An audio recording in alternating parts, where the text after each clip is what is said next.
Jean, thank you so much for joining Diabetes Chat.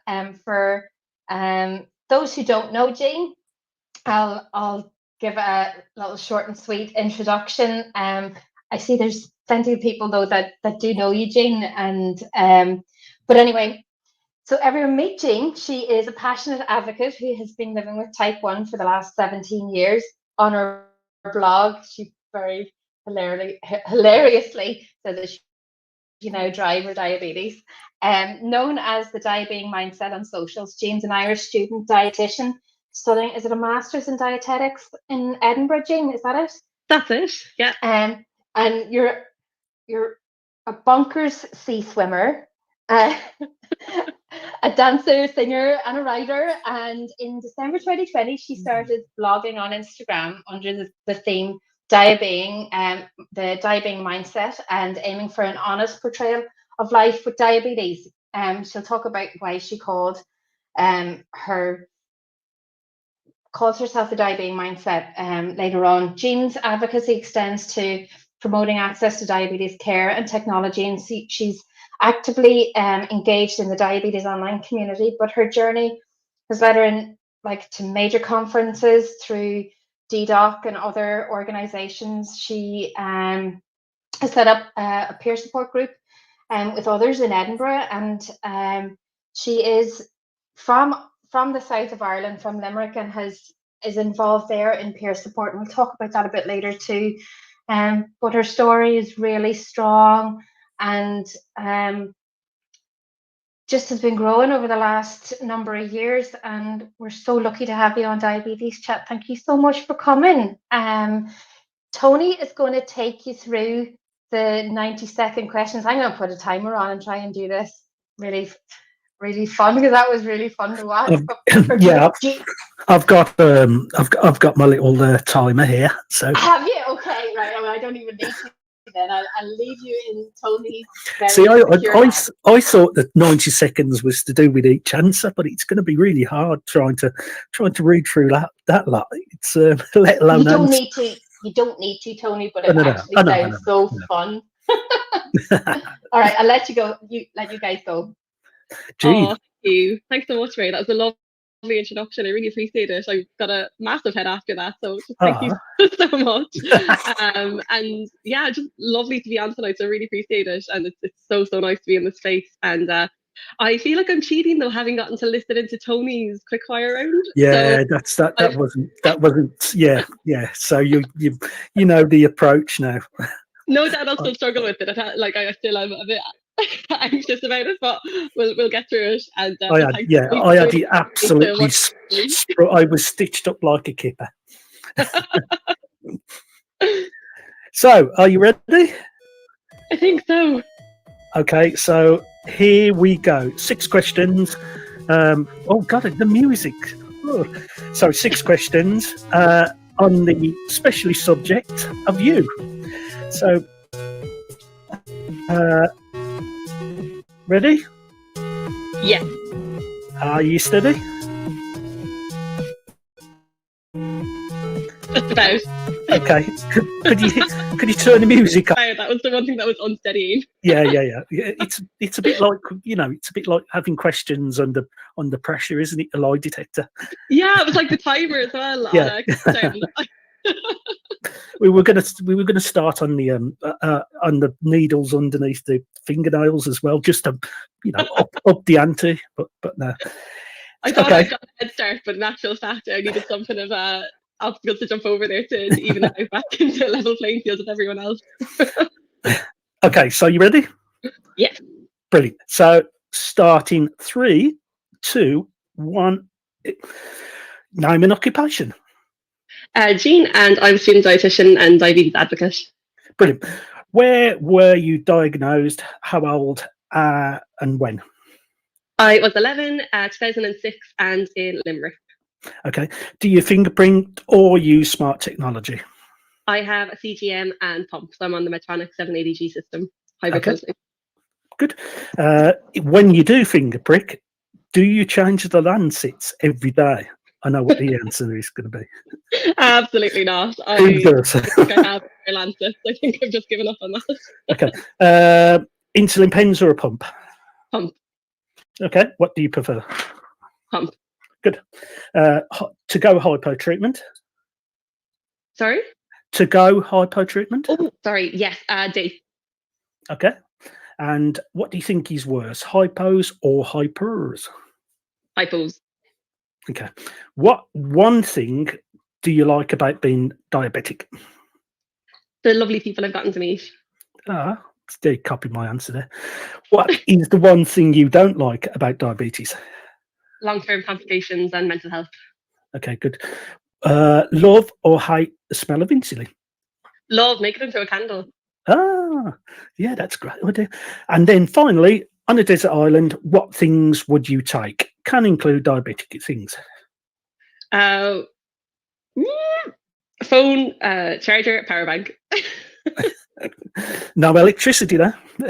Oh crap! I thought power bank was an Yeah, application. you can tell I've been thinking about that since mine.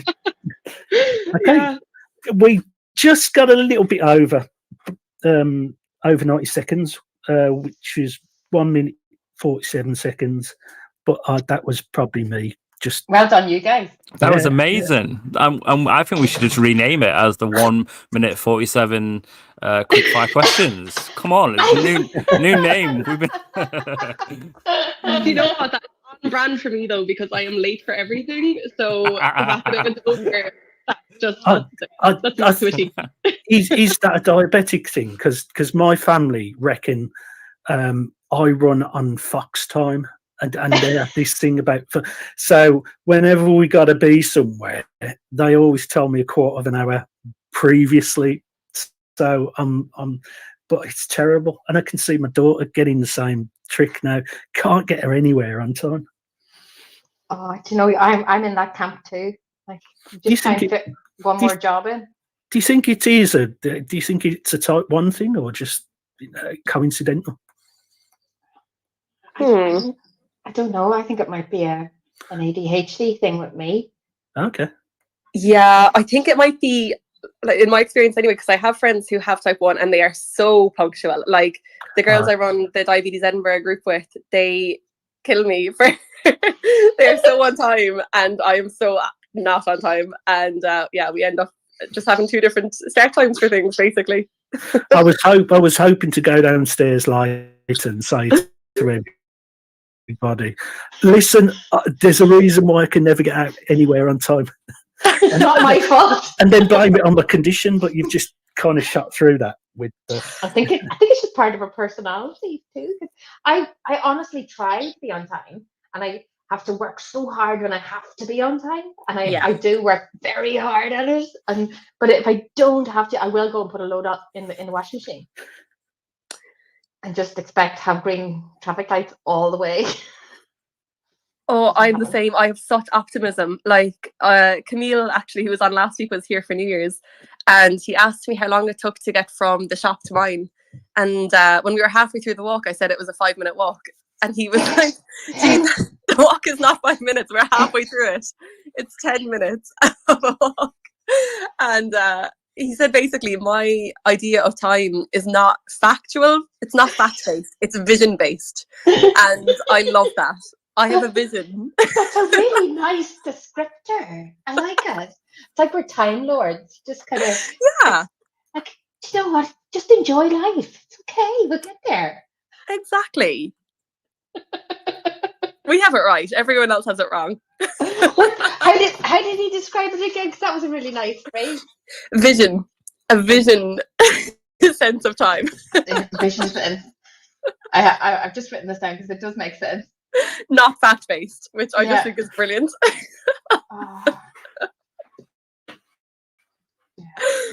I use up all my energy, like in my work, like for like being organized and on time and like meeting deadlines and doing all those things, and then see after that it's like. But this is it. We only have so much discipline in a day, and I think, like Tony, what you were saying there, I think there definitely is some truth to it with the time. With the lateness and whatnot, with having type 1, depending on the approach to it. But like, I genuinely think we apply so much diligence and discipline to our management, or, you know, just it's so much attention. that like it's hard. I think there's a prioritising of time, isn't there? So, for instance, most of the stuff, if you look at things like going to restaurants or most of the stuff, 5 or 10 minutes really doesn't matter, particularly with friends. But things that really do matter, I'm always able to. So I tend to, I don't know, a triage. My triage what's important and getting there on time and stuff. So, but for some people, it being on time is late. Being late is it's that saying, isn't there? About you're. But I don't know. It's just again. It's just. But it's funny at work. It's like being organised. It's like being organised and being kind of at work. I'm a different person totally at work. So in terms of if I've got a problem to resolve. At work, I'm really careful. At home, stick a shelf up, a couple of screws in the wall. It's that kind of separating one's personal and professional life, and we are different characters. So it's just and I've noticed that over the years. Weird. I agree. Right, next section, then we're going to go on to. Yeah, and you're doing this one as well, Tony. This is all about your diabetes diagnosis and journey, Jean. So I'll leave you back in Tony's safe hands, and there's no time on this one. Well, technically there's no time, but like there is a time to say with us all now that we all know that we're the same with our time management. I know this is a really hard thing. Diabetes chat's a really hard thing where we all chat. Like our messaging you earlier, this thing me going off on a tangent here, messaging you earlier, like when you had a work thing that you weren't sure that you could make it a half face, like we can chat, we're okay. We can fill time. I'll leave you with Tony. I won't take up any more time.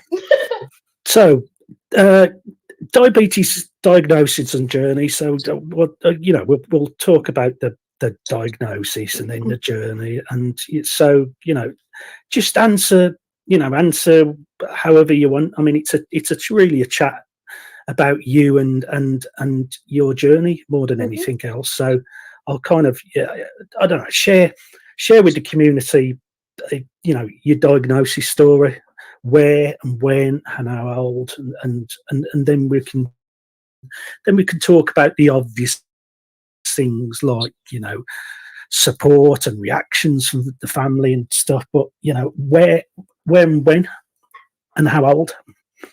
So I was 11, so it was coming up to the summer holidays, and I'd been really sick for quite a while, and so that's 17 years ago now. I'm 28, so I was in primary school, and I just had all the main symptoms really. I was absolutely tiny. It was coming up to my, like in Ireland we have our confirmation around that age, which is kind of a ceremony, and I remember trying to find clothes for it, and I was trying on clothes age 7, 6, and I was 11, so there was a drastic weight loss.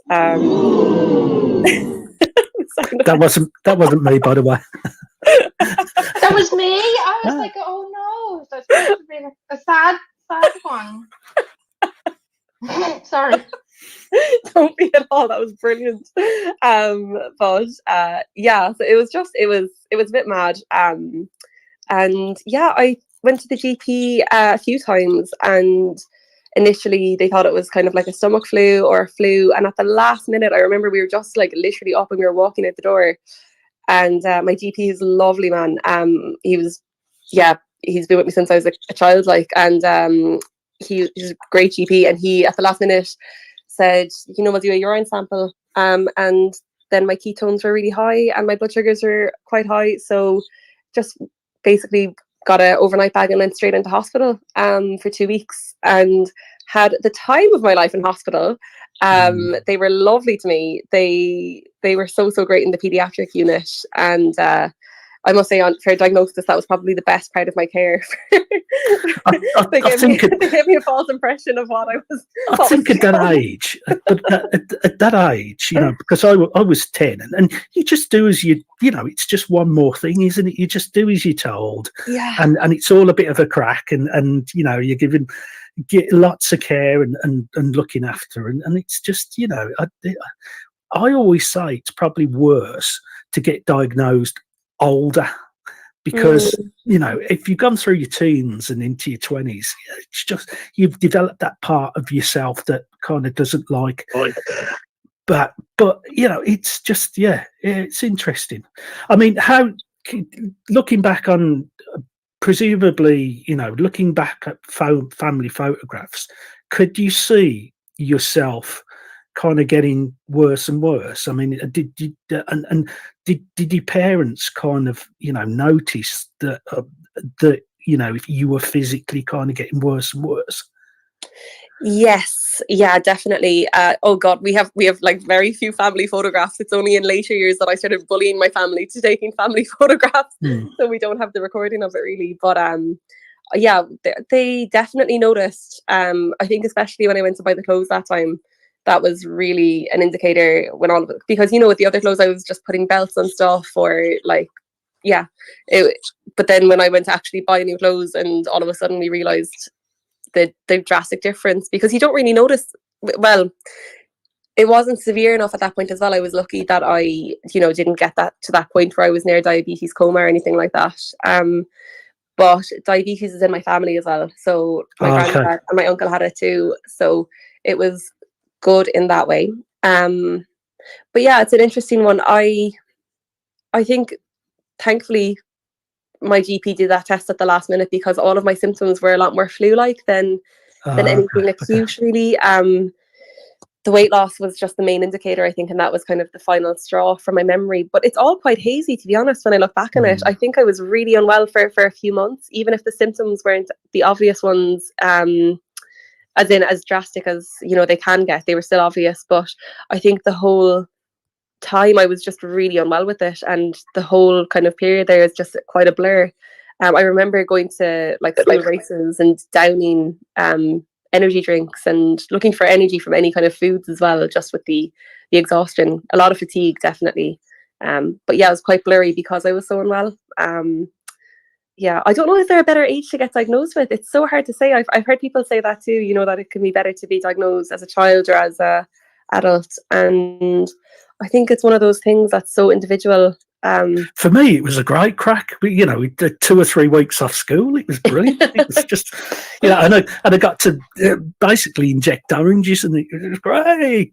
Aww. So I had this little kid on the ward called Gary, and me and him, he had some, you know, some stomachy, and yeah, but we're great mates and stuff. So yeah, it was just it was a bit of a crack, really. It's that's lovely.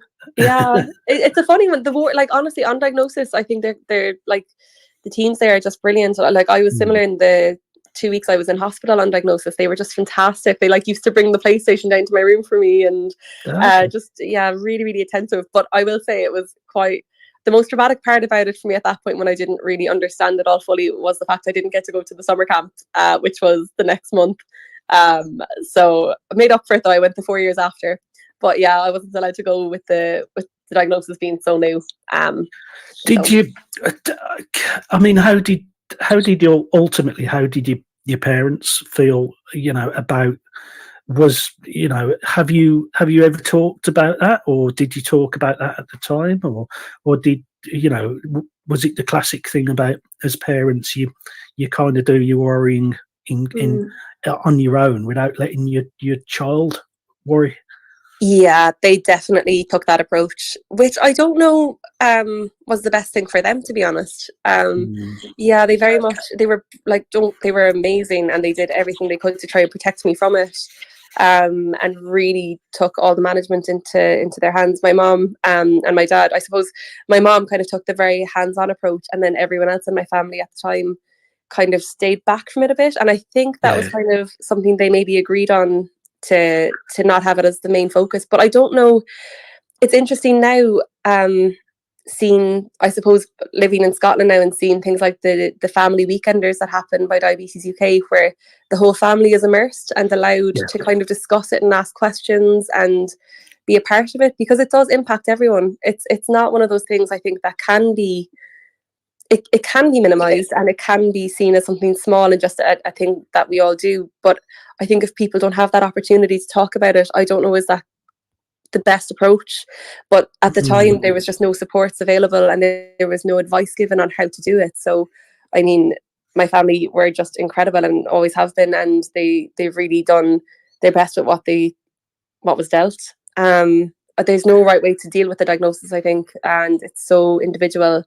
But when I look back at it now as an adult, I suppose my main kind of reflection is I wish they had maybe all taken some time to discuss it themselves too, and to acknowledge the impact it would have on their lives and acknowledge the impact that it would have on our day-to-day lives as well, which was kind of maybe brushed over a little bit to protect me. It was very much all about protecting me, which I'm very grateful for. But yeah, I think it does really impact the whole family, and should be treated as such and should be advised as such by the. Do you have siblings? Yeah, I have two big sisters, two amazing big sisters. And how did they deal? I know my brother at the time. He was, I think it frustrated him. He kind of surrounded me, and anything anybody ever said anything, it was all, he's fiercely protective. Were your siblings are like that, aren't they? Yes. Yeah, they're great. My sisters are a good bit older than me. So one's 11 years older than me and the other one is 5 years older than me. Okay. So for them, I felt so, like, looking back on it again, like I say, the whole kind of year was a blur, so I don't have much memory of it. But my sister was going through her exams, which must have been really, really challenging for her, because, she was in her finals in Ireland and I was in hospital. So that was quite stressful, a time that maybe, our parents' attention was very much divided between supporting her and me going through a diagnosis. And obviously there would be an imbalance there in the attention. So that must have been tricky. And for my other sister, then she was at university, and I think she was on her study abroad when I was diagnosed. So that was also quite stressful.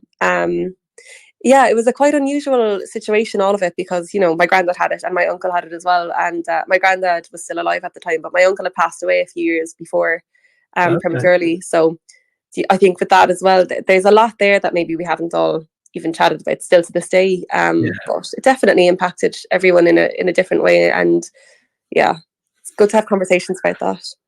So in terms of being diagnosed, living in the Republic, and now studying in Edinburgh, have you? I know it's different times, but have you noticed a kind of a reaction or a care difference? Or is it just kind of, are there any differences between the Republic and Scotland? I mean, have you? Yes, okay. Absolutely. Before I talk about the differences, I need to give a shout out to Dawn, T1 Donny, yes, because her and I were both on the amazing Tino's podcast, which is now called Global Diabetes Insights. Okay. But it's funny you say the Republic of Ireland, because Dawn promotes Northern Ireland so amazingly well. Tino thought only Northern Ireland existed, and I just think that's brilliant. It's because I know my mum's Irish, and of course I have people say Southern Ireland, and it's just like, no, it's a different country. And so there is that thing. It's honestly brilliant. I just think it's a testament to Dawn, because when I said it to Tino, I was like, Tino, look, the only reason I say it is not for political reasons, just purely we have a different healthcare system and different politics and everything. So when I'm talking about my experience of diabetes care in the Republic, it is actually different to Dawn. So it's not like that's the only reason I wouldn't, care otherwise. But I just think it's such a testament to her that Tino firmly believes only Northern Ireland exists. Like, he said, I didn't realize there was another part. But yeah, I think that's brilliant. But sorry, in terms of the differences in care, huge differences. It's been mind-blowing, to be honest. I will say, though, one disclaimer to that is that I am living in Edinburgh, which is the capital. So I'm obviously going to experience better care than maybe in the rest of Scotland. So I don't want to speak about really the differences between Scotland and the Republic, because then I'm in Limerick in Ireland, which is very much not the capital and has, I believe, the worst diabetes care in the Republic. I could be wrong there though, but I think the hospital is just, and I don't mean that as a joke, I mean genuinely, I think it might be ranked because of the lack of services and care there. It's improving, definitely. We have our advocacy group, Midwest Diabetes, where we advocate for better services in the Midwest. So for I am is Limerick, and that would constitute Limerick, Tipperary and Clare. And I think I've forgotten one there, apologies. But so in terms of my care in Ireland, I basically wouldn't have been able to get a pump where I am in Ireland. In Limerick, they don't have a pump clinic for adults. They support children on pumps coming into the adult clinic, but they honestly still don't. I'm not sure about the support there. I haven't attended in so many years.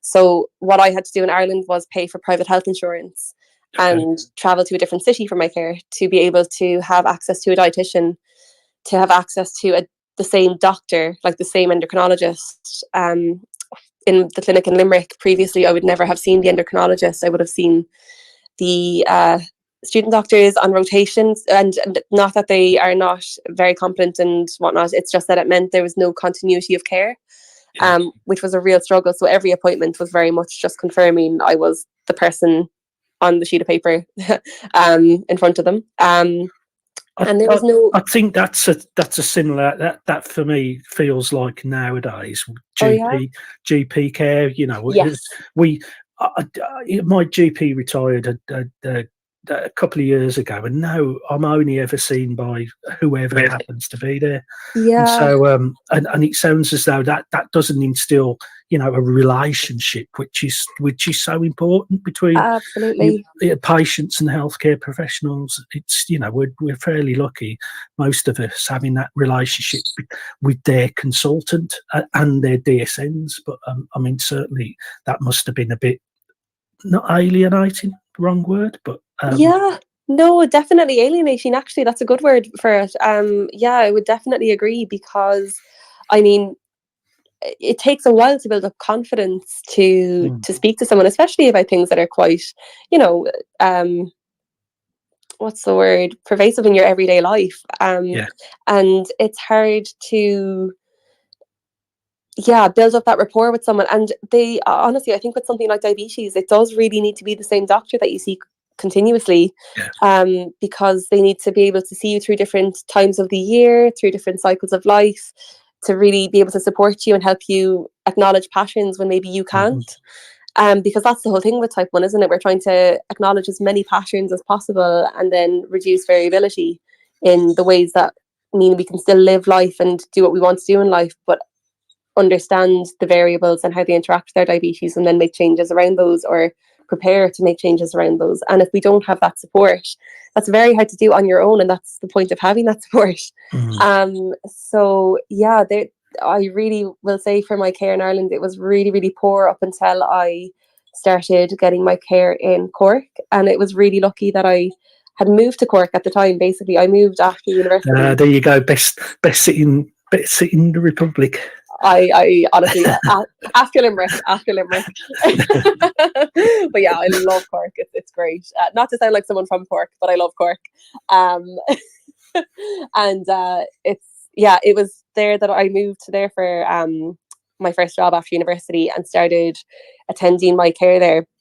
And then when I moved back to Limerick, I stayed with it because they were so fantastic, and it was worth the money. It's very expensive. My appointments are €150 per endocrinology appointment, and €50 for the dietitian or the nurse. And then I still need to be on private health insurance to avail of all of that. So that's €50 a month. So it was quite a lot, but I will say the quality of my life has changed astronomically since doing that, and it was worth spending all of my disposable income on. which is not a fun thing to do as a graduate, but unfortunately it had to be done, and that shows the inequity in Ireland, because if you can't afford that, then you're getting the care that I was on previously, which is not access to the available technology, not access to the dietitian, not access to continuity of care. There's a lot of issues, and that's something that brought me into advocacy. Once I realised what I should have been getting all along, because I was 13 years into my diagnosis at that point. So, or was I less? I think I was like just 11, 12 years into my diagnosis. So I had 12 years of the care I'd had previously. And then all of a sudden I realised you could have a quality of life with type 1. And there was treatments available, and technology and all these other fabulous things that just were never brought to my attention. So in terms of, and this leads into the journey bit, in terms of technology, how has that impacted your life? Presumably now you're hybrid closed loop, and how have you seen that kind of journey from when you were first diagnosed? Presumably insulin pens when you first diagnosed. Yeah. Oh my God, great question. So I was on 2 injections when I was first diagnosed for the first year. So I was on Mixtard, and that was twice a day, and it was a very fixed routine, getting up early to make sure I had food and my injections at the same time every day. And I was so glad when I moved over to the 4 injections and had a bit more flexibility, but I didn't know I had as much flexibility as I had. I didn't know I could take corrections. Again, it comes back to the lack of education and services. I was given different pens and different insulin to use, but not informed, I suppose, how to best use them or get the most out of them. And it wasn't until I went to Cork again that I learned I could take corrections, and that I learned I could have snacks in between things and take insulin for those snacks, and not wait 4 hours to take my next injection. Was that like a formal, like we have Daphne and Bertie courses? Did you go through a... No. Okay, right, okay. No, there's no education. So in the clinic in Limerick, we just got Daphne accredited in 2022. Okay. So it just recently accredited. But before that, there's no education. So it's literally, you just see the nurse, you get a blood sample, urine sample, height and weight checked, and then you go see the doctor, and he says up 2 units, down 2 units, and that's it after a 7-hour wait. So not a great use of time, unfortunately, but definitely a checkbox activity more than anything else. So I was given the pens, just not the, I suppose, best information on how to use them, which I then learned all about later, and learned I could do my own research. It was very much, I was always waiting on the clinical advice instead of taking any initiative or being proactive in I didn't really want to engage with my diabetes though at all. It was, I think apart from not knowing to actually go and look things up and go and find out for myself when I wasn't given the information, I assumed I was being handed all the information that I needed. It was the white lab coat effect. So I really assumed that the doctors knew everything that I could possibly need to know, and whatever they were telling me was all I needed to know. And I went with that, and didn't realize I could have the quality of life that I've had since having technology and since having education on diabetes and understanding it better, which has led me down this glorious path of advocacy to make sure other people who were living under a rock like myself see the light. I think all of us have at some point, had that vulnerability because of the lack of knowledge and technology. I mean, again, it feels to be the similarity of care. That's where the similarity of care, is between the Republic and over here. At some point 15, 20, 25 years ago, that was the standard. Give the pens, don't give the education. I think it's we've got better, haven't we? It's definitely improved. You're absolutely right, and it's funny you say that. Give the pens, but not the education. I think it's gas. I feel like a lot of healthcare professionals are still kind of are under the impression that diabetes has office hours, and they don't realize that we're managing it all this time, and we need as much information and education as possible. It's not a case just tell us the bare minimum. and hope for the best and then make the adjustments every 6 months. We need to be able to be empowered to make those adjustments daily and to preempt making adjustments. And we can't do that every 6 months. That's just not the way life works. So it's about learning that the hard way, I suppose. If you don't get to learn it through them, we learn one way or another. That brings me to the differences. Like you had asked that, and I hadn't really touched on the differences between Scotland and Ireland. So Ireland's 5 years behind the NHS. So the HSE is 5 years behind the NHS, and we don't have a diabetes registry in Ireland. I believe I saw somewhere funding just got approved finally, so we'll know how many people in the country have diabetes, which types, and where they are, which would be great. But yeah, we base the prevalence off Scotland, funnily enough. So off of Scotland's registry. But the care here, I have to say, and I am very aware I'm living in a capital city, but it has been phenomenal, absolutely phenomenal. I can't believe it's free. The reason, and funnily enough, I didn't chase the care, they chased me. I signed up for travel vaccines and had to tick a box that I have diabetes, and all of a sudden I got letters saying, go to a clinic, go to a psychologist, go to a dietitian, and they were just on it. Go get a retina screening. I got all the letters through the box straight away with the appointment. It's like freebies, isn't it? Got a freebie, yeah.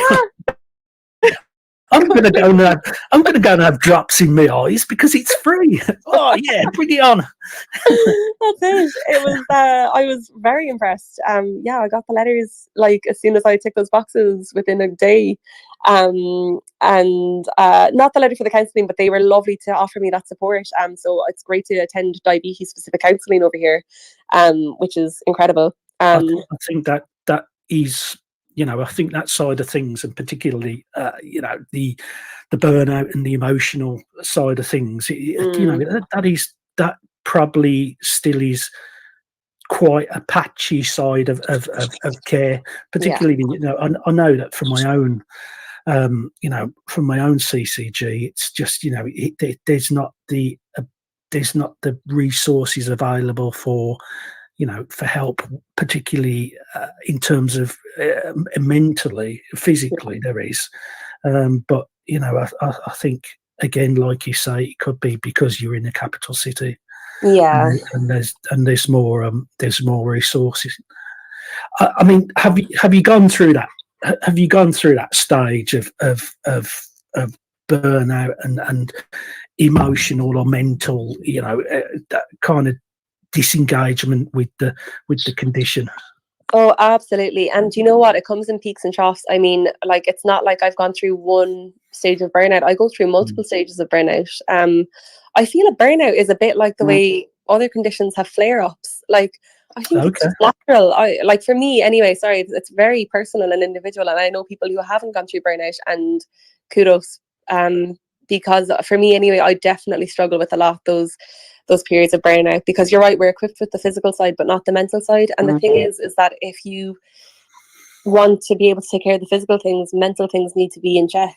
I mean, it's very hard to do sight changes, do sensor changes when our brain is saying do nothing at all, sleep, don't get out of bed, don't turn the lights on. I mean, how we went doing sensor changes in the dark, would not recommend.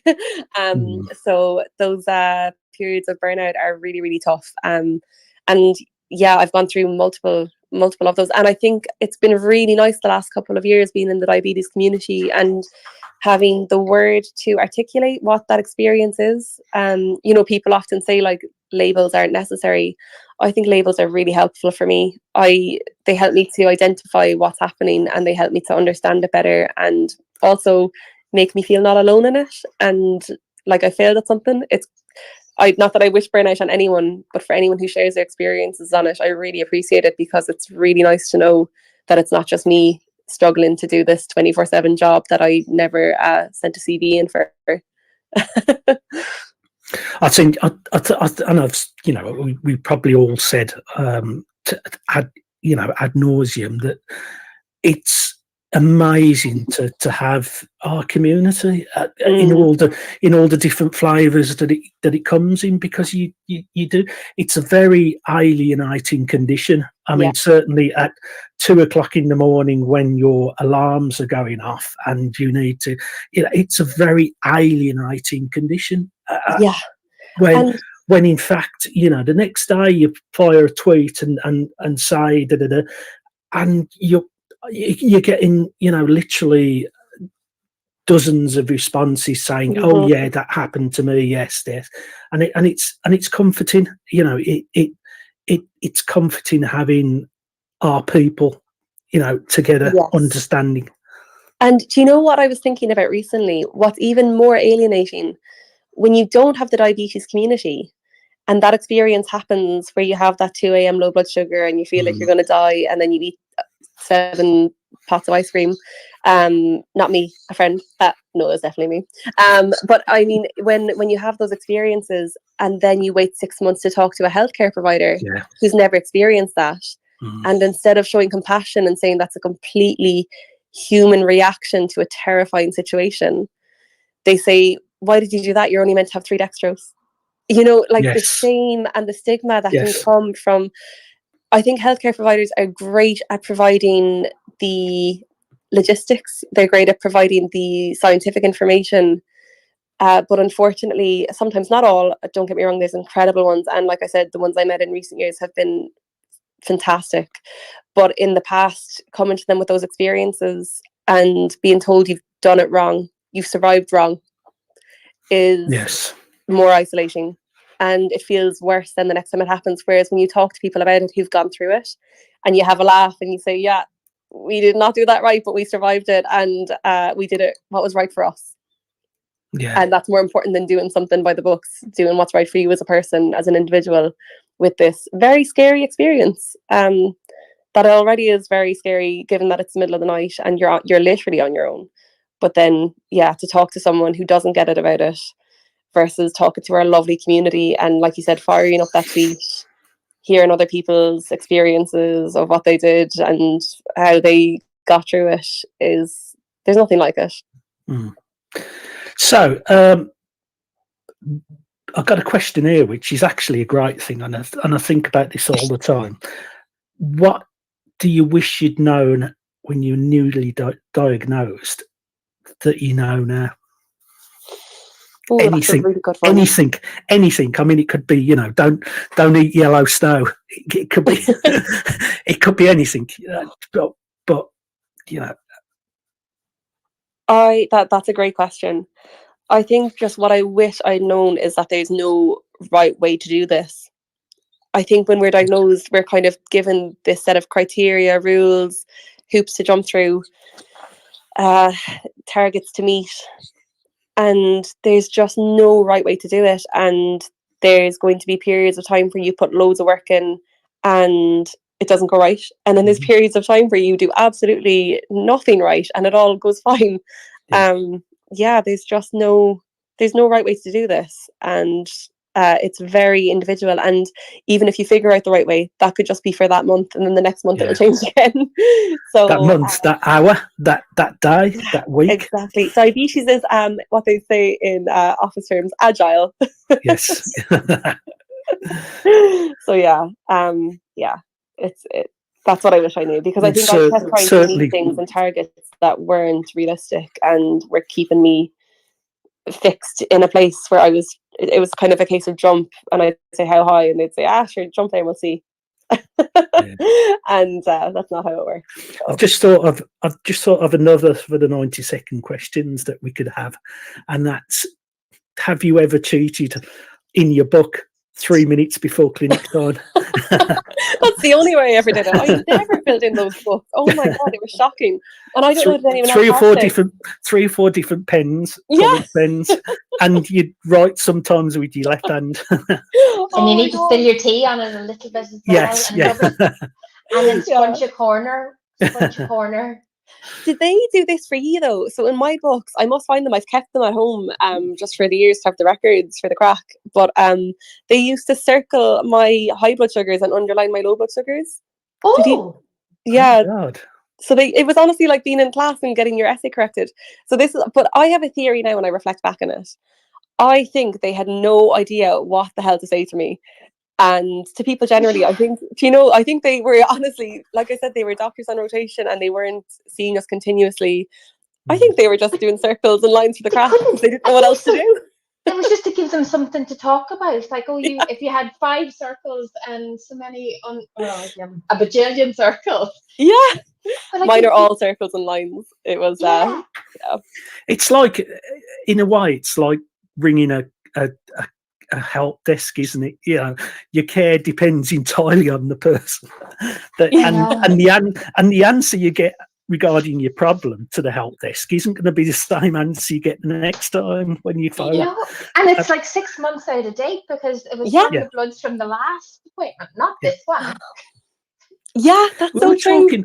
We were talking a while ago. We were talking about the you know, I'm showing my age again, but we used to do urine tests, and those were just, you know, a number. It depends, and there could be 6 or 8 or 10 hours. It depends when you last had a week, but they were so kind of, you know, and we look now at the fact that I can look down at my device and that's my blood sugar now. I just come a long way. Every minute with Libra, like it just is amazing. Yeah. Kids. Yeah, kids don't know they're born. I was just so interested. I loved hearing more about home and how that was, because I wasn't diagnosed at home. I literally left the Republic to go to Queen's weeks after I was like, when I was diagnosed. I was in my first term in Queen's. Wow. And so it's just really interesting to hear. But I'm in Wicklow, so I would have been in Loughlinstown, so I would have been like a bit more Edinburgh-y, like where I would have been closer to better care potentially. But like Limerick is diabolical. Shocking. It's really shocking. Like, it's really sad as well, because Limerick people are great and deserve so much better. I'm not joking. Just like everyone deserves better. It's just, it's very frustrating looking at it now and seeing just we didn't know there was better. That's the thing that was mad. Like, I genuinely did not know there was better. I thought that was it. I thought this was diabetes for life, which of course led to me disengaging with my care, being resigned, staying high all day long. Sure, I thought I'd die at 30 anyways, so I just said I'd fucking crack on, and was like I just didn't realize you could have a quality of life with it. Because then as well, I think Kamil touched on this last week as well, the kind of poster children for diabetes are always so far removed from where I was. So they were, you know, doing marathons or climbing mountains, and don't get me wrong, that's amazing and it's great to have those examples too. But I felt like it was a case of all or nothing. You either were absolutely thriving and climbing mountains or dying. And I didn't realize there was just living in between. And like when I saw them do that as well, I just saw kind of privilege. You know, I saw the access to everything, and I was thinking, firstly, I never questioned actually how they managed to get there with it, because I thought the access was the same for everyone. But you didn't know it was different. You see, that was the same with me too, because I was 17 years before I got a pump, and it took me 5 to get it. And you're like, it's just you don't know what you don't know. And you were saying it before with Tony too, like you need the relationship for them to carry along with your care, so that you don't know the questions to ask. You don't know the care that you should be offered at that stage of your life that should come from your healthcare professional to say, you're such and such. Have you thought about this? Yes. Like, instead, how do you know to ask like about things in advance, like folic acid and things like that? You just don't know. Yeah, completely. And even what you're saying there about the building trust, I know there's a kind of a phenomenon with therapists, for example, that when you meet a therapist for the first time, you're kind of making an impression on them, and you're also testing them with things you might already know to see how comfortable you are with them and their responses.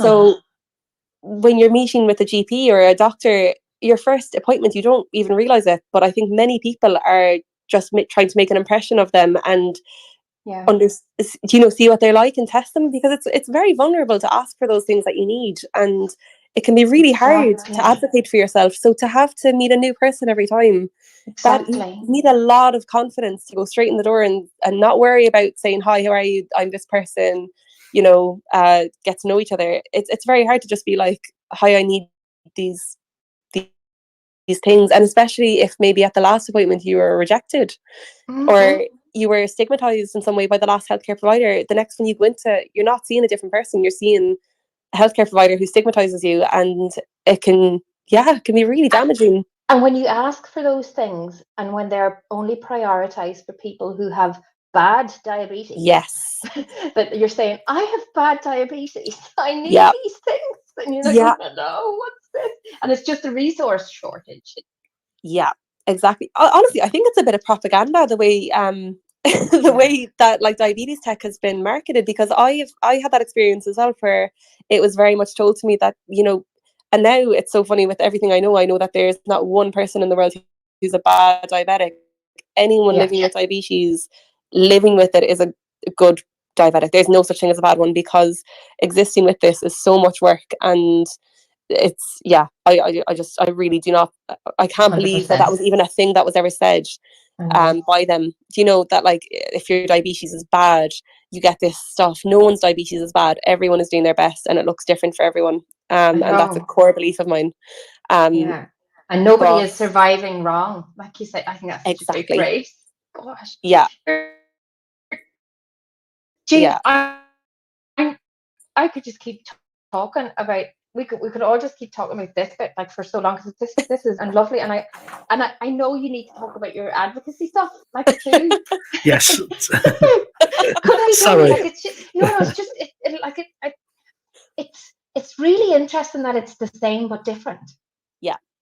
And it's like it's people like even back to Tino, like, it just it's not the same. It's and like the T1D index shows that life expectancy in the Republic of Ireland is much less than the UK. Yeah. But like it's different in Northern Ireland than it is to GB, to Great Britain, because like our numbers are clumped into the same thing because we don't have a diabetes audit either. Yeah. So, but it's not the same.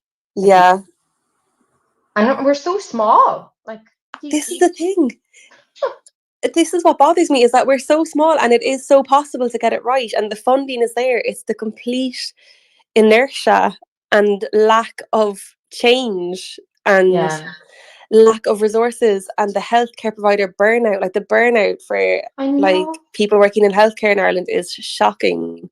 Like, they are just so poorly taken care of, and how is anything meant to function if the people delivering the care are not being taken care of? I mean, it's just there's so much work to be done in all aspects of it. I do know, like, you're dead right there with the index, and Ireland is ranked in the 4th quartile of care, which is the last worst quartile for diabetes in the world. And it's just not good enough. We're the most expensive country in Europe. We pay the most per person. This is the last I have, but I could be wrong now, but we pay the most per person for our healthcare, as far as I'm aware. I wouldn't be surprised. In Europe. Yeah, it's shocking. Like, most people are private, and even with all that, like, with the amount of, and it's not a funding issue either. The funding's actually there for pumps and for tech. It's just that people aren't trained in delivering them and delivering the training in the tech. So there's just so many systematic issues there that need to be unraveled and need to be worked on. And it requires demand. And I think what Ireland has done a very good job of for a long time is keeping people with diabetes apart from talking to each other. Yeah. So people feel very uncomfortable demanding something for themselves. But the more that we build a diabetes community, which I'm starting to see now, and it's, thanks to like amazing things like this and DDoC and Thrive-A-Beaches and Grania, like with Blood Sugar Trampoline, and so many other amazing advocates in Ireland, I feel like the community starting to build, and people are starting, yes, Liz, sorry, as well, absolutely, and people are starting to catch on to what we're meant to be entitled to, and that we can actually ask for these things. Because it's like what you said about the bad diabetes. I think people have an idea in their head that they should only ask for tech, not even that they should ask, they'll wait to be told that they need tech until their diabetes is bad. What we're meant to be. So they're like what I was like, which was completely resigned, disengaged. I was waiting to be bad. I was waiting to be bad enough to be seen, to be heard, to be given attention. And it just took talking to other people with diabetes to realize what I should have been getting, and having good healthcare for the first time that I was like, oh, this is not right, and that's this the is not my thing, Jean. trajectory. That's the thing, because like that, what you just said there just twitched me, because we're waiting to be bad, and we have strong voices because we have type 1 diabetes, and we can put our hands up and say we need this because, and we have like more data and everything to show for it. What about Yeah. people who don't have type 1? What about people who have type 2 diabetes? Yeah. And like, what is their waiting to be bad? Yeah. I noticed that when, because my dad was type 2 for quite a while, and you know, we when I swapped over from using Libras, I had 3 or 4 Libras which I put onto him, and it really helped him being a type 2. Yeah. But again, going back to his nurse and saying, he's 84 years of age, type 2. Any chance of getting a Libra? You know, here's the stuff, and no, and And you know what frustrates me though is they don't even signpost people to the fact that, you know, they don't even say, you can go buy yes, pipe, but Yeah. you need this. We can't give it to you. Yeah. You could pay for it, and this is how much it is. yes. Yeah, well, let me tell you, right, firstly, one thing I want to say on the type 2, I'm such an advocate for type 2 having tech. I know in France, people with type 2, I could be wrong, someone might correct me if I'm wrong on this, or let me know if I have this right. Nat's in the chat. She can. Oh, brill. I think it's 60% of hospitalizations were reduced for people with type 2 because of having access to the Libra.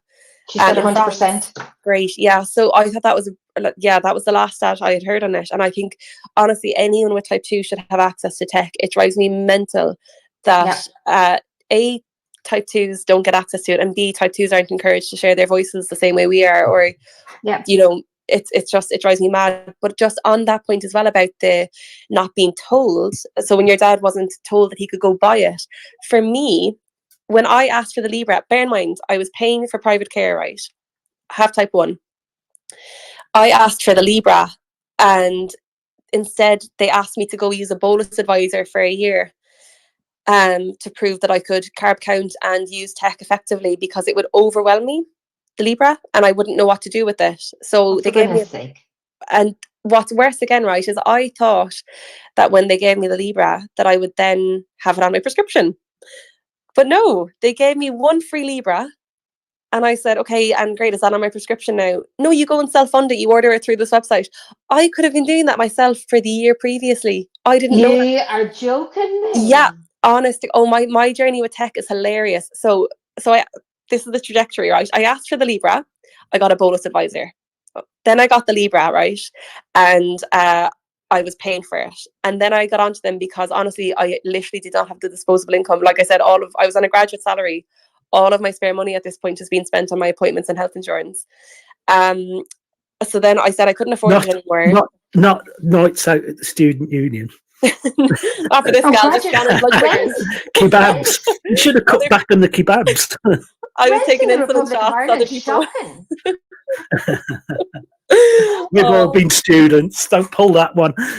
No, this is honestly, like literal graduate salary. Like only joking. Cost of living in the Republic of Ireland is just ridiculous. We're the most expensive in Europe. Yeah, so I was literally like, it was shocking. But what's funnier again, right? So I got the Libra, I was paying for it, told them I couldn't afford it. Could I go onto the Dexcom? Because the Dexcom was now covered at this point, right? They said no, and they managed to write me a letter so that I'd get my Libra on my prescription, because I had proven with its use that I had HbA1c, I had improved HbA1c control. So asked for the Libra, got the bolus advisor. Asked for the Dexcom, got the Libra, right? Next steps. I'm on the Libra for over a year or over 2 years at this point, and then I ask for, 2 years. Then I ask for an insulin pump, right? How dare you? They offer me a Dexcom. Oh, could you ask for a car next? I know, right?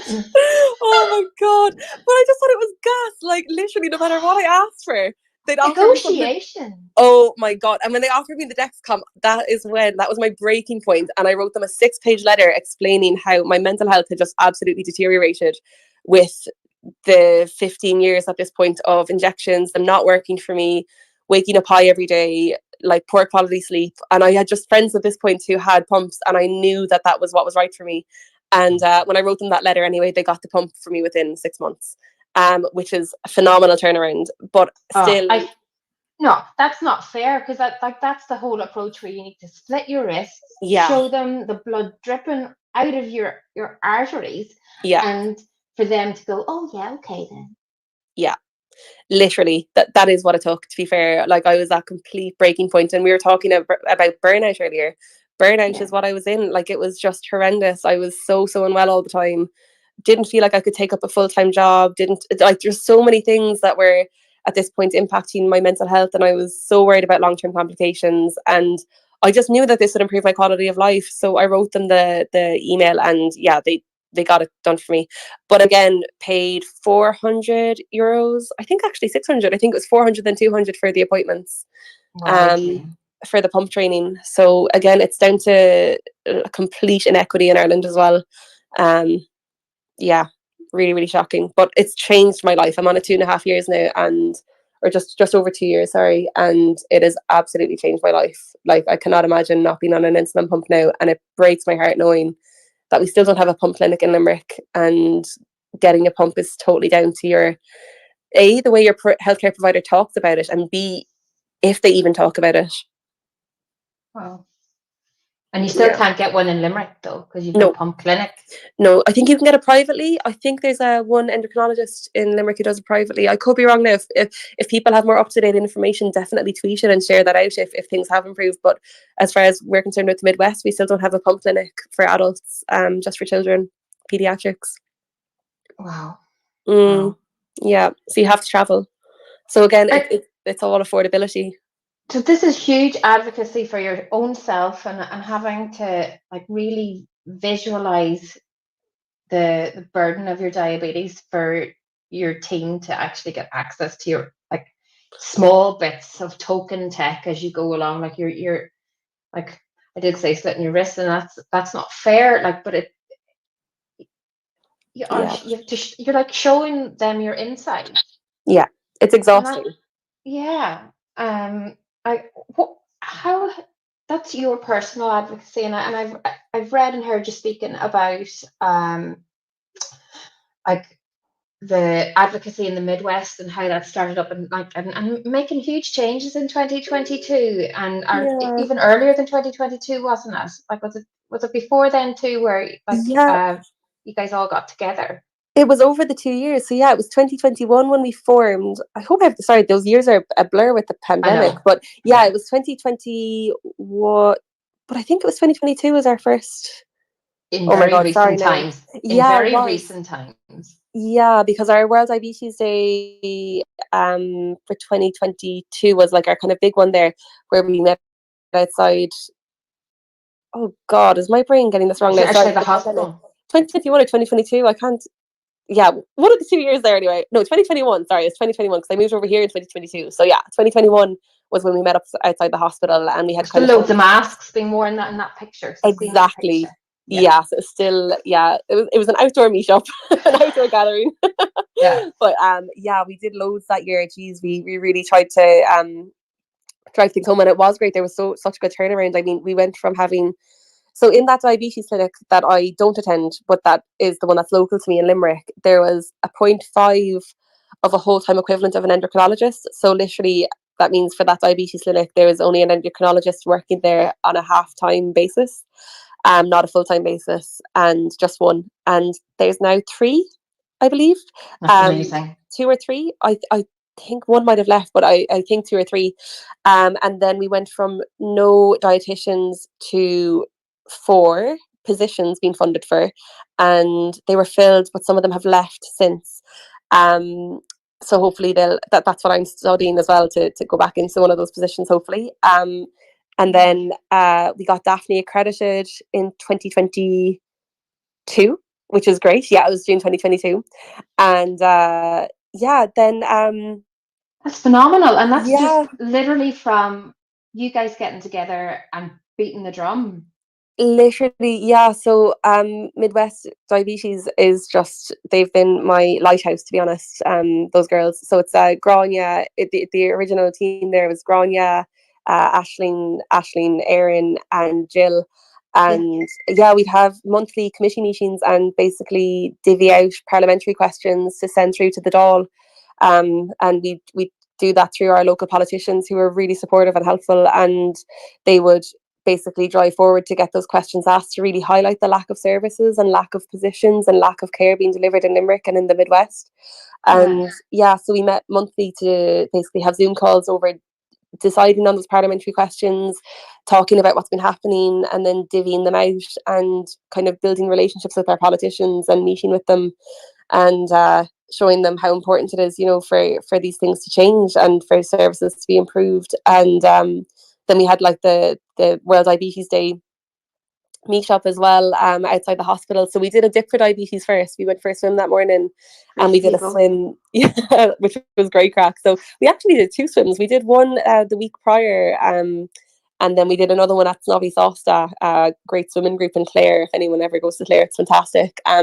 That morning, and then went on to have a kind of a gathering outside the hospital that afternoon. And there was about 30 people who showed up, and we wore masks and all talked about the lack of services, and then went for a bit of food afterwards and chatted and got the peer support there as well. So it was brilliant. Yeah, really special day. And also Grania and Ashleen were on DDoC that day as well. They were on Doc Day, which I wasn't really familiar with DDoC at the time, so it was gas now looking back on it that they were actually talking about what we were about to do on Doc Day. Cool. Yeah, so it was brilliant. Yeah, so it was a really big event, and it was just fantastic. And yeah, we still have been driving things forward since. We had another lovely I wasn't there for it, but helped organise it from Scotland for World Diabetes Day, with our kind of new committee members who are now Aoife, and another Aoife and Gareth, so they've joined on the Midwest group. And yeah, we had it was lovely. They did a meetup outside the Strand Hotel in Limerick, and the Strand went blue for us, and all of the different kind of places around the river in Limerick went blue for us. And they did a walk run to raise awareness around type 1 for World Diabetes Day. So I was sad to not be there, but it was lovely at the same time to know there was stuff still happening, and that we were still raising awareness around type 1 in Limerick and diabetes services. So then, you know, like you do, like there's all this stuff that wasn't happening in Limerick, like starting to happen, and you're there, and then you move to Edinburgh. I know. to study like dietetics. Is that to use and go back home with? Yes, yeah, that's the goal. That's the plan. So I love that. Yeah, that's been my end goal. It's just really hard to get into dietetics in Ireland. If I did it in Ireland, I like, even I was working at the University of Limerick, and I wouldn't have met the criteria to get into the course in the University of Limerick. It's so inaccessible for people. It's wild. You need to have all these prerequisites for the courses. So I had been starting an online one in Ireland 2 years before that, but it wasn't for me. It was remote learning, and there was no placement. There was no clinical basis to it really. So it was very much a science course. And it was brilliant, don't get me wrong. It was really good, just not for me. So that's why I moved over to Scotland for this one. And it's an integrated master's, so it's a bachelor's and master's together. But yeah, that's the end goal, to get back to the Limerick services. And I'm still like with Midwest Diabetes, and I'm on the Diabetes Steering Committee at the University of Limerick. From when I worked there, I still am in collaboration with them a lot to talk about projects and whatnot, and must pick back up on a few of them actually. But yeah, so I'm so passionate about seeing things at home change. It's not good enough. No, it's not good enough. And what have you learned being in Edinburgh? And like there's the whole like Diabetes Eddie now, like that you're involved with, and like got started with as well, like in there. And I see Alison's in the chat as well, like, and how there's so much happening with like the Diabetes Tech Can't Wait for you guys in Scotland. And like policy change and like powerful advocacy. How does it compare, Jean? Oh my God, I honestly am blown away by it. And with Diabetes Edinburgh, I need to give credit to, again, Dawn. I'm giving Dawn loads of shout outs here, but Dawn basically organised the first meetup without intending to back during Fringe when I first moved over. So I moved over in June 2022. and Dawn came over in August for Fringe, and she organised a meetup, and I hadn't met Dawn in person at this point in Ireland, so I met her in Edinburgh for the first time, and Alison was there as well. So that was really kind of the first meetup. But no, what happened with Diabetes Edinburgh is I had emailed Diabetes Scotland asking them if there was a peer support group, because I just knew I'd need it. The way I had the girls from Midwest in Ireland, I was like, this is such an incredible community to be part of and has had such a positive impact on my mental health. I was like, I want that here. And having had that meetup as well in August with Dawn really solidified that. I think I reached out to Mary actually as soon as I got over, who's Diabetes Scotland. But they were just on board straight away, connected myself and Alison, who's here, and Norma as well. I don't think Norma's here, but so we got going then, basically had our first meetup in November, the day before World Diabetes Day, and it's been incredible. Like, we have a lovely committee now of like 7 people who are just all amazing people, and we've had meetups monthly since then, which has been gorgeous. So we had our 1-year anniversary there in November for it, which has just been fabulous. But yeah, the differences are just incredible. Like, I will say the engagement with Diabetes Scotland is fantastic. Like the Diabetes Tech Can't Wait campaign that they've run.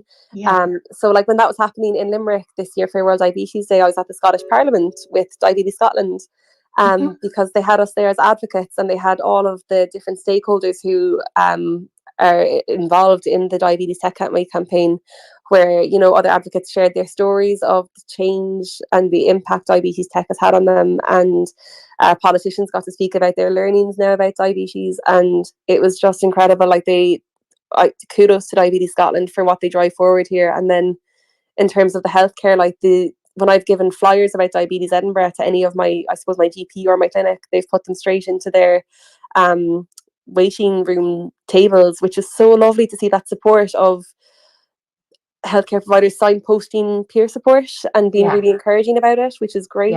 In terms of the care itself, they're fantastic. One thing that I did notice, though, that is unusual is, so in Ireland, I got my pump and my CGM. But if I wanted to have that here, they don't give you the CGM for Medtronic. So they support me because I'm on it. They have to honour what I'm already on. But I do find it very unusual. They give people the 780G pumps and not the sensor. So they won't fund the sensor. So I think it's a bit like giving someone a car without an engine. It's very confusing. So the Diabetes Tech Can't Wait campaign is really important to highlight, I suppose, the inequity in accessing care and the lack of access to care.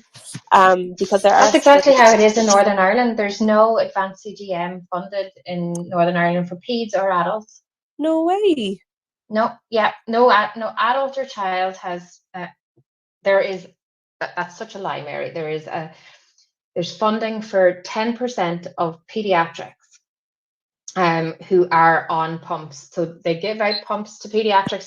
There's a chunk percentage, like say like 45-50% of pediatrics are on insulin pumps.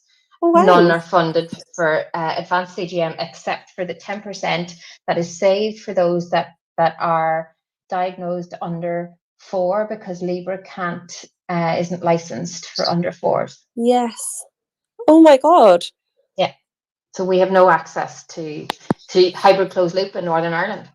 Oh my God, it's ridiculous, isn't it? Are the pumps funded? Do they pump? Pump is funded. The pump is, it's like you're given a car without any diesel. Like, what the hell? It just makes no sense. I'm really shocked by it. I don't understand the logic behind it, because it's not like, what is the point of giving someone the pump?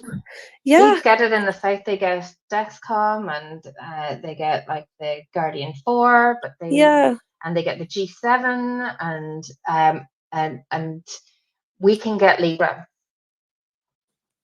That's it. Oh my God! Everybody with type 1 can get Libre, which not everybody with type 1 could get Libre. Like, I think it's over 21s.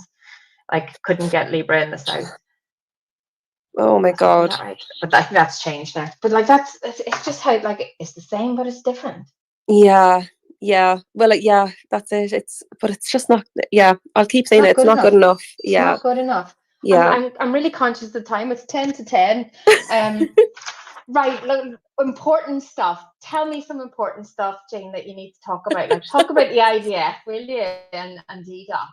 Tell me important things about the IDF and DDoC. So the IDF, we're in good company here, but is the International Diabetes Federation, because IDF is thrown up.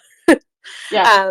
For the International Diabetes Federation of Europe, so I basically was very lucky to be selected as a participant in their Youth Leadership Lab in 2022. And it was fantastic and life-changing and all of those things. I honestly just cannot recommend enough checking if your national diabetes charity is a member of their associations list, and because you'll need a letter of support to attend. But if you know anyone between the age of 18 and 30, advise them to attend. It is an incredible advocacy boot camp.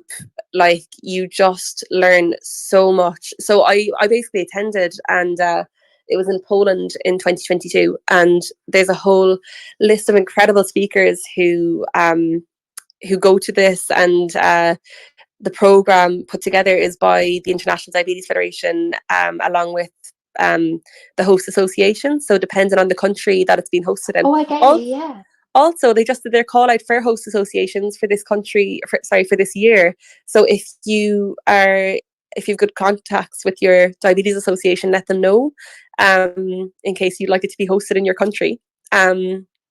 Because it's just amazing. So like in the one in Poland, it was the Polish Diabetes Association, along with IDF Europe, basically putting together an amazing program of speakers and of activities and of advocacy events and stuff like that during that week. And they select up to 25 people from all across Europe to attend, and you go along for the week and you make your best friends for life, which I have. I had my friends from it just over for New Year's, just gone there. Along with Kamil. I've seen, funnily enough, the friends I made at that camp, I've seen more over the last year and a half since I moved to Scotland, between all the DDoC events and diabetes events generally, than I have my friends from home.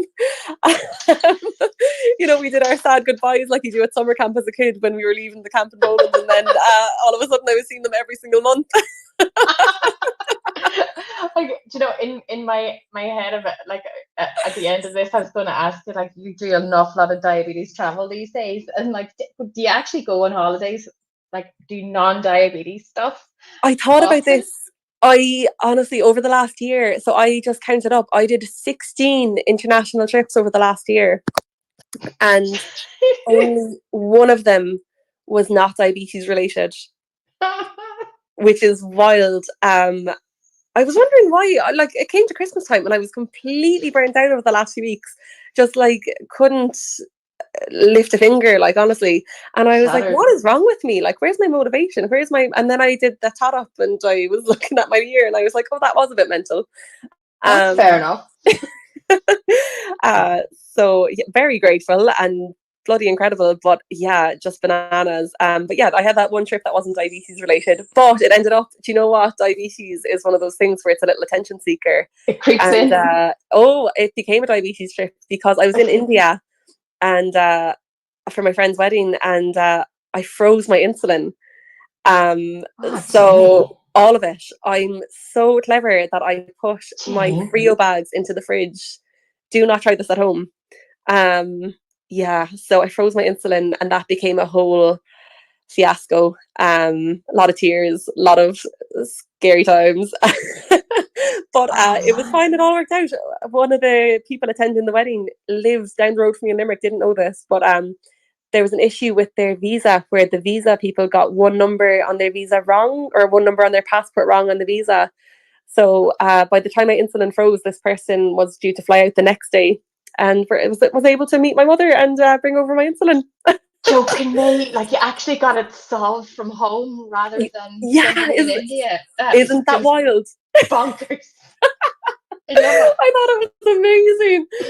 I honestly, I didn't even think about getting it in India. I was just like, how do I get my own insulin? Oh, that's all I could think about. It's weird how our brain doesn't really think logically in those situations. Well, it's not weird at all. It's fight or flight, isn't it?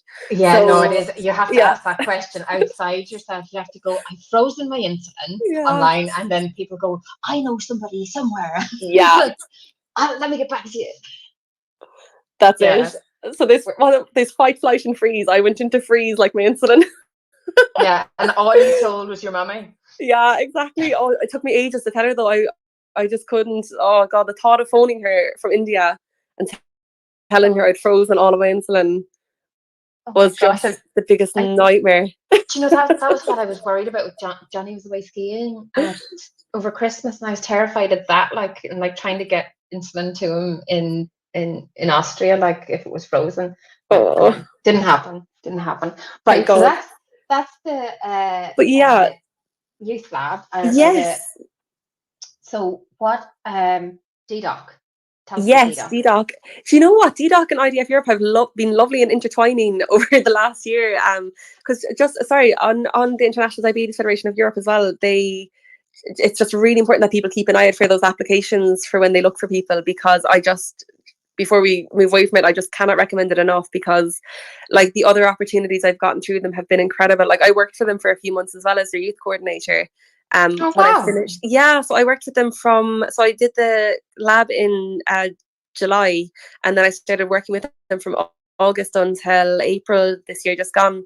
And they do so many brilliant things. Like they not only did I get to work with them and have amazing opportunities as their youth coordinator in like creating their first ever alumni event, which, because the camp's been running for 11 years and has loads of alumni, and it's changed so many people's lives, like getting to attend, similar to DDoC, just a kind of a different age range. And you know, it's helped people find peer support in ways they wouldn't have before. You know, some people attending that lab might only be in their diabetes association, but that doesn't necessarily mean that they have friends with type 1 around them.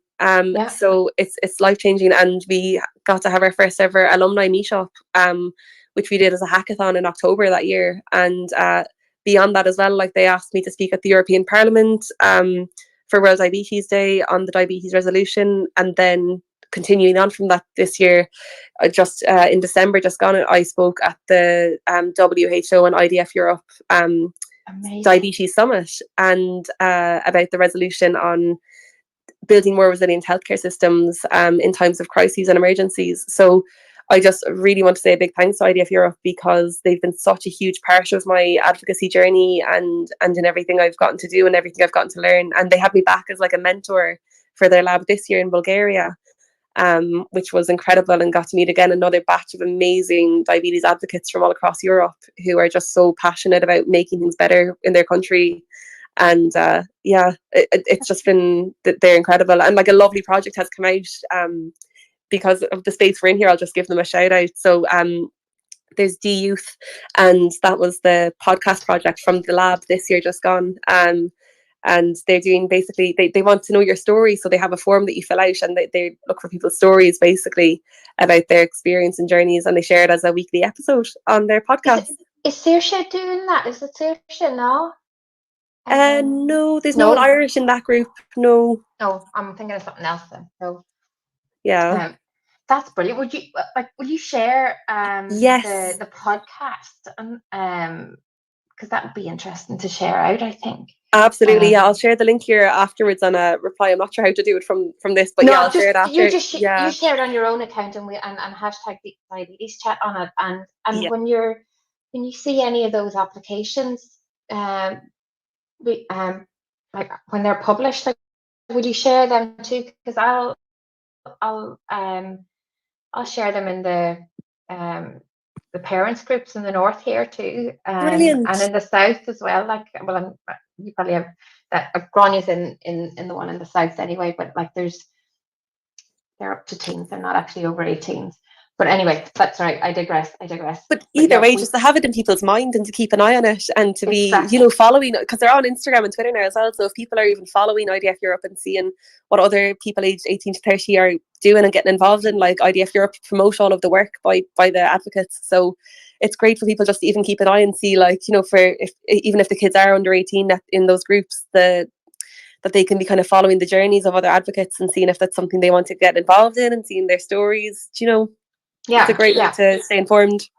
Exactly. I'm just trying to see if I missed anything. Tell me if I've missed anything important. Oh, so we were going to chat about DDoC, but I don't know, do we have time? Yes. Or do we have... What have you loved about DDoC? Oh, what have I not loved about DDoC? Okay, I'm glad. I'm so glad. I would have been heartbroken if we didn't get to talk about that. Yeah. Because no, we can't not talk about DDoC. Exactly. And it's so exciting, actually, because you mentioned there yourself and Flipper are going to Florence, and I'm going as well. So I can't wait to see you both there. Yes, it'll be great. Yeah, so I cannot wait.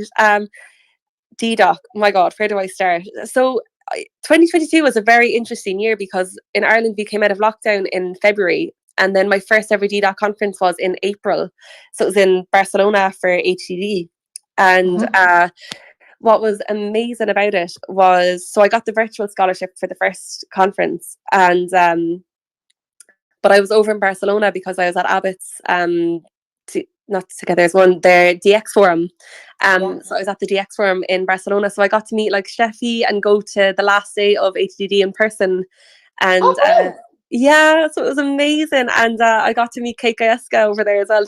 I was sitting next to her in the symposium I was in. It was the ISPAD symposium on the amazing little book that was written by Jade Byrne and illustrated by Frederick Banting's cousin. I'll share the link to it after. I can't think of I think it's just called The Invention of Insulin, but it's a beautiful book. And it was just such a roller coaster, basically, that being the start of kind of my international advocacy stuff, going over to Barcelona for the DX forum, then getting to actually go in person to HDD as well when I'd been doing it online up until that Saturday, and meeting Kate and Svea, and I met who else did I meet in person there? I met a few people in person there, which was so nice to put like names to faces. And then it has just been amazing since. Like DDoC, honestly, I owe them the world because I've been very lucky to get the scholarships to the conferences since. So I attended EASD after that in Stockholm, and that's where I met Tom, which was fabulous because Tom was speaking at that one on DiabetesChat at the DDoC symposium. Yeah. Yes, Jean. Yes, Jean. Yeah. Oh, it was amazing. Oh my God, what a week. Like, it was just, and you were brilliant. It was so much fun. Yeah, it was incredible. Like, it was, You've done so much. When did you start like the diabetes mindset? Because we need to just quickly talk about it too. Like, and like, it was only like yesterday. This is the thing that baffles me. It's been like, I feel like I've just been like kicked into it all, to be honest. Have your mum and dad have they seen you since like in the last 3 years? They were so good. They came to I was organising the T1D festival with League of Diabetes back in October, and they came over with my sisters. And it was because my sister performed in it as well, so it was absolutely amazing. I knew that. Yes. Yeah, so they came over. They're incredibly supportive. Like, my dad wears his blue circle pin every single day. He does not take the blue circle pin off. Like, they are just incredibly supportive of everything I do, because I'm very conscious of the fact that even the Youth Leadership Lab now, since I went in 2022, I've missed my mom's birthday both years.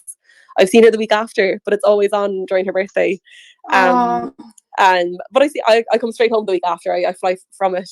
But yeah, they're incredible about it all. But yeah, I make sure to see them. I fly back a good bit, so thankfully.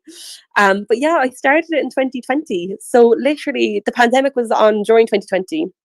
And my first ever kind of engagement with the online community was Gráinne's Amazing Thrive Vitis online conference during the pandemic.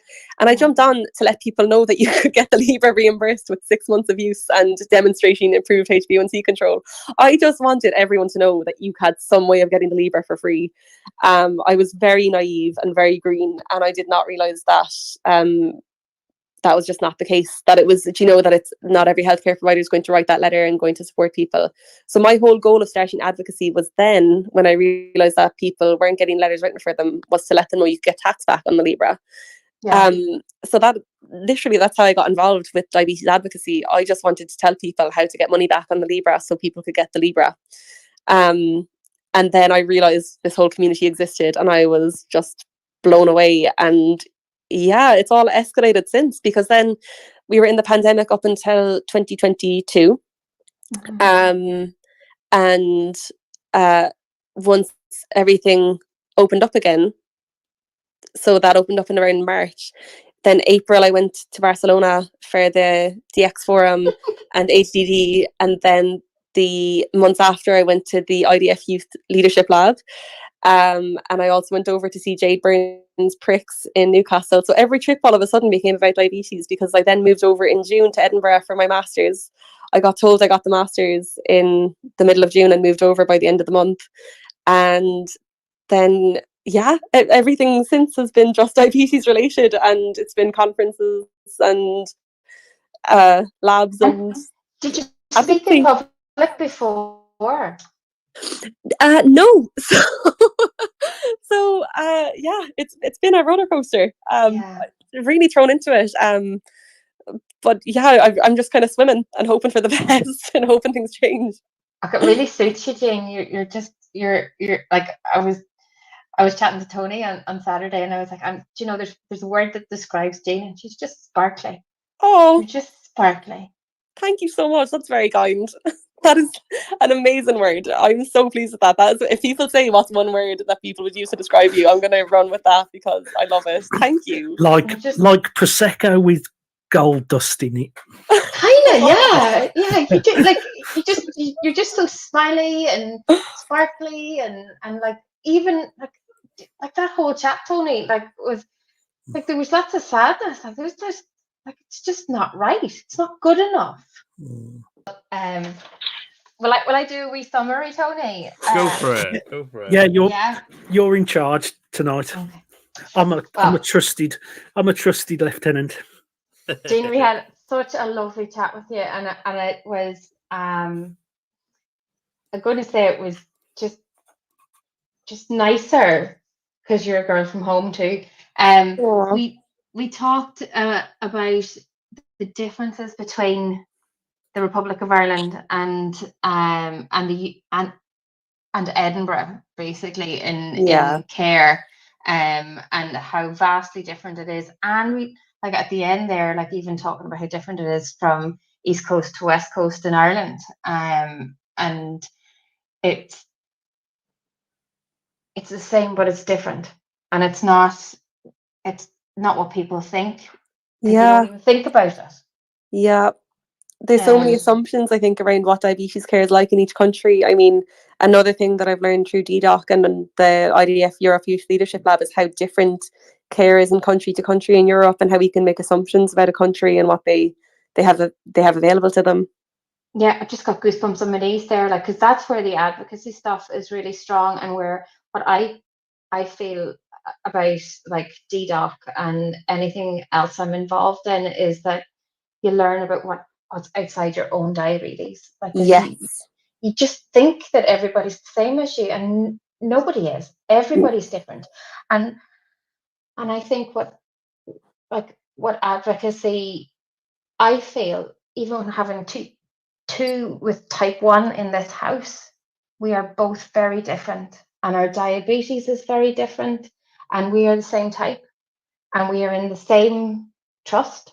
We have just different consultants, but our bodies are different. We're different genders and different ages, and nobody with diabetes has the same experience, even in the same bubble. Absolutely.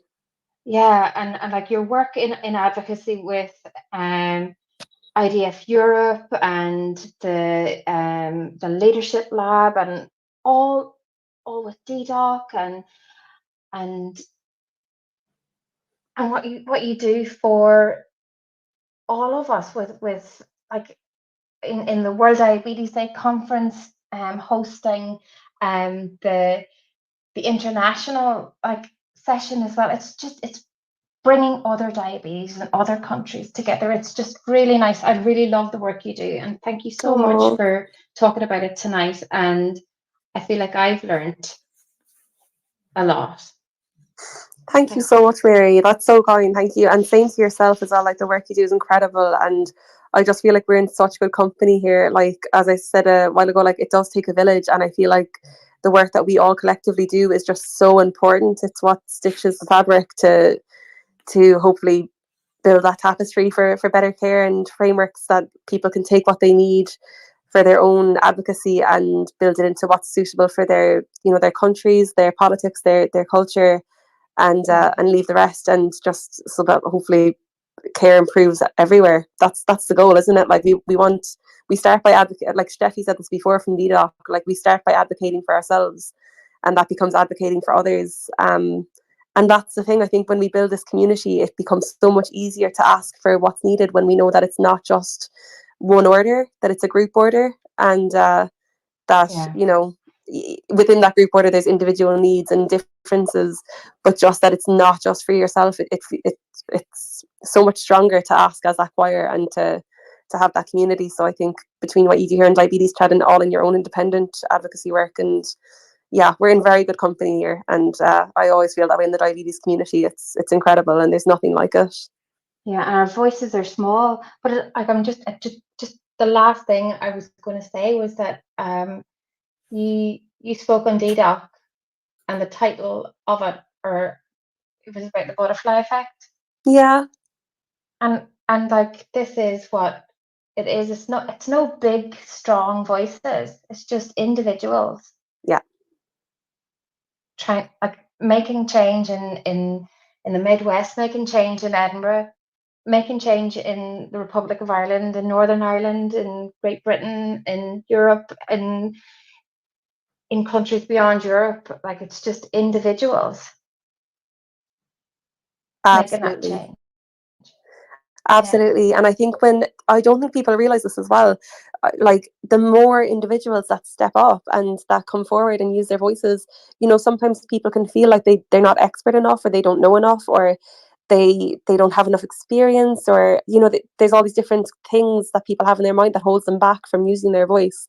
But it is so important because every experience is so individual and unique, and I can only speak to my experience, and I try to, in my advocacy, represent as many needs as possible and think of as many things as possible. But I guarantee there's 101 things that I haven't experienced yet, and there's 101 things that I might not ever experience that someone else definitely has. Like I didn't have DKA on diagnosis, for example, so I don't know what needs to be addressed there in advocacy. There's so many different experiences with type 1 that are so unique to the individual.